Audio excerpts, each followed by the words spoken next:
Hola a todos, bienvenidos a Defensores del Futuro Venezuela. Para quienes no me conocen me presento, soy la abogada Marian Brito y el día de hoy les voy a explicar de forma sencilla pero poderosa qué son los consejos de protección de niños, niñas y adolescentes. Este tema lo dividiremos en dos partes. En esta primera parte conversaremos sobre qué es y cuáles son sus atribuciones establecidas en la Ley Orgánica para la Protección de Niños, Niñas y Adolescentes. Quédate al final del video para contarte cuál será el contenido de la segunda parte. Si te gusta este tipo de contenido, no olvides apoyarme, suscribirte al canal, darle like a este video y activar la campanita para que no te pierdas nada de lo que viene. Me ayudarías muchísimo y seguiremos creciendo. Ahora sí, comenzamos. ¿Qué son los consejos de protección de niños, niñas y adolescentes? Un consejo de protección es un equipo de guardianes legales en cada municipio que actúan cuando los derechos de los niños, niñas y adolescentes están amenazados o en peligro. Según el artículo 158 de la Ley Orgánica para la Protección de Niños, Niñas y Adolescentes, el cual les dejaré en pantalla para que puedan pausar y leer las veces que consideren necesarios y procederé a explicarle. Los consejos de protección son órganos municipales permanentes que tienen la misión de aplicar medidas de forma inmediata para salvaguardar los derechos de los niños, niñas y adolescentes. Son totalmente autónomos en el ejercicio de sus funciones y actúan de manera administrativa y no judicial.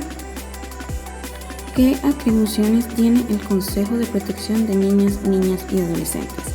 De acuerdo al artículo 160 de la Ley Orgánica para la Protección de Niños, Niñas y Adolescentes, el cual dejaré en pantalla para que puedan pausar y leer detenidamente y aclarar cualquier duda, las atribuciones del Consejo de Protección son las siguientes.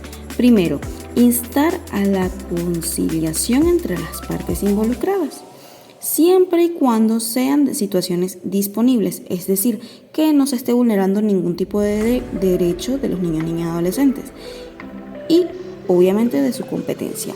Cabe resaltar que si no se logra ningún acuerdo en la conciliación, se debe aplicar medida de protección inmediatamente. Segundo, aplicar medidas de protección excepto la adopción, colocación familiar o entidad de atención, las cuales son competencia de tribunales de protección de niños, niñas y adolescentes. Tercero, ejecutar sus medidas y decisiones administrativas. En estos casos, si el funcionario considera necesario, puede utilizar las fuerzas públicas, es decir, la policía, e incorporar a las familias o niños, niñas y adolescentes, dependiendo de sea el caso, en los programas que poseen los sistemas de protección municipal. Cuarto, llevar debidamente el control de las medidas aplicadas, es decir, que toda aquella medida que sea aplicada en un consejo de protección debe estar plasmada en un libro para que posteriormente pueda ser revisado de manera más sencilla. En este tienen que estar los nombres de los niños, niñas y adolescentes, edad, sexo, nombre de los representantes y la medida aplicada. De preferencia la mayor cantidad de información para que al momento de tener que realizar los controles sea más sencillo de saber cuál es la medida y a quién se le aplicó y hace cuánto tiempo específicamente. Quinto, hacer un seguimiento de dichas medidas, es decir, las medidas de protección deben tener un seguimiento continuo para ver si la situación de vulnerabilidad sigue o si ha cambiado de manera positiva o negativa para de esta forma hacer cualquier tipo de cambio en beneficio de los niños, niñas y adolescentes. Sexto, interponer las sanciones por desacato. ¿Qué llamamos desacato? El incumplimiento de cualquier tipo de medida de protección. Estas tienen que ser directamente al órgano judicial competente, que suele ser Tribunal de Protección de Niños, Niñas y Adolescentes. Séptima, denunciar ante el Ministerio Público cualquier situación que se conozca o denuncia en dado caso que pueda recibir el Consejo de Protección que éste cause algún tipo de daño, ya sea administrativo, disciplinario, penal o civil contra un niño, niña o adolescente. Pueden ser muchos los casos, pero por lo general son todo tipo de casos que supere la parte administrativa. desde lo conocido actualmente como el bullying o cualquier otro tipo de situación que ya sea muy riesgosa y no se pueda manejar de manera administrativa. El 8, el punto número 8, tenemos expedir autorizaciones de viaje dentro y fuera del país.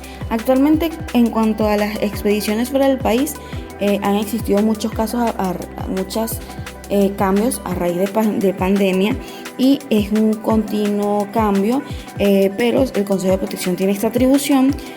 Solo y únicamente se debería hacer cuando el niño vaya a viajar sin sus padres, o sea, con un tercero o su representante legal. Pero en algunos casos, algunas ciudades son solicitados así viaje con uno solo de los representantes para evitar cualquier tipo de problema a largo plazo, o sea, que uno de los padres no esté de acuerdo y en el momento no haya expedido que no esté de acuerdo, o simplemente que haya excedido el tiempo y el padre no esté muy conforme con la situación, y en dado caso de que no estén de acuerdo los padres, por lo tanto se recomienda que en vez de realizarlo por Consejo de Protección, al momento del consejero de protección evaluar que los padres no se encuentran de acuerdo con dicha situación, automáticamente hacer la remisión al tribunal competente, que sería el órgano más adecuado, ya que un juez tiene que decidir si es lo más adecuado para este niño, niña, adolescente. En el punto número 9 tenemos autorización a aquellos adolescentes que deseen trabajar y llevar un registro de dicho adolescente. El registro debe constar de si estudia actualmente o si está graduado ya de bachiller, pero todavía es menor de 18 años, los nombres de los padres, número de teléfono, dirección, si estudia, en qué turno estudia, cómo va a trabajar, en dónde va a trabajar, tiene que tener un control médico, entre otras características, para poder evaluar si está en condiciones óptimas para poder trabajar. Además de esto, el Consejo de Protección tiene que enviar esta información, sea mensualmente, trimestralmente, dependiendo de cómo sea el Consejo de Protección, su trabajo en movimiento y flujo, ya que algunos tienen más flujo que otros. Y esta información debe ser pasada al órgano competente, que en este caso vendría siendo el Ministerio del Poder Popular para el Trabajo, para tener un control completo de los adolescentes que estén trabajando. Décimo, tenemos la solicitud a los registros civiles a autorizaciones de identidad, expedición o extensión de las partidas de nacimiento, de defunción o de documento de identidad de un niño, niña, adolescente. En este caso podemos tener cuando un niño, niña, adolescente con esta migración nace fuera del territorio venezolano y los padres quieren registrarlo, entonces tienen que ingresar al Consejo de Protección, ya que pasado un periodo de 3 meses en el cual el Consejo de Protección realiza un pequeño procedimiento para que nos expliquen por qué motivo no lo había presentado, y debe pasar a una solicitud al registro civil para que de esta manera se pueda registrar al niño. De igual manera, cuando fallece un niño, para dejar constancia en dichos documentos, o algún familiar, por lo menos los padres, si fallece la madre o el padre y necesita un respaldo de esta información, o simplemente el documento de identidad, que suele pasar también con los casos migratorios, en los cuales los niños quedan a cargo de algún familiar y se está presentando algún tipo de problema al momento de registrarse su documento de identidad, en este caso la cédula.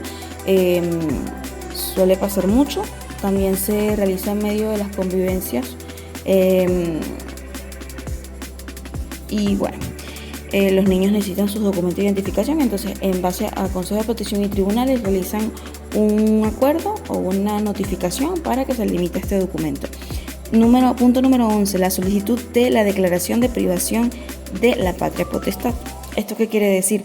Que el Consejo de Protección tiene la competencia, dependiendo de los casos, de solicitar ante un tribunal competente que, mediante el caso, con copia de respaldo del expediente, se le haga una privación de la patria potestad a un padre, ya que éste ha causado un daño muy grave al niño, niña, adolescente. Obviamente esto de la patria potestad, esta privación de la patria potestad, es un tema muy extenso, pero también tiene una evaluación muy amplia, que eso se realiza en tribunales, y es un tema que quizás podemos tocar más adelante.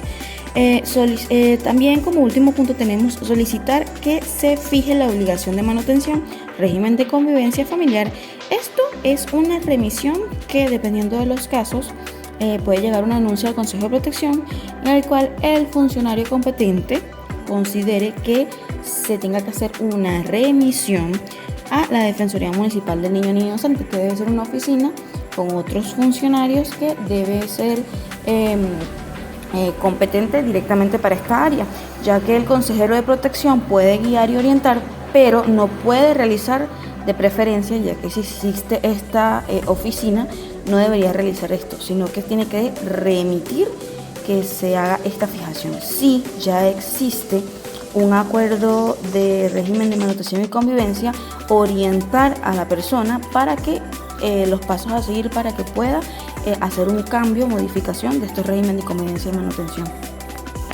Y hasta aquí concluimos esta primera parte, donde conocimos qué son los consejos de protección y cuáles son las atribuciones principales para la defensa de los derechos de nuestros niños, niñas y adolescentes.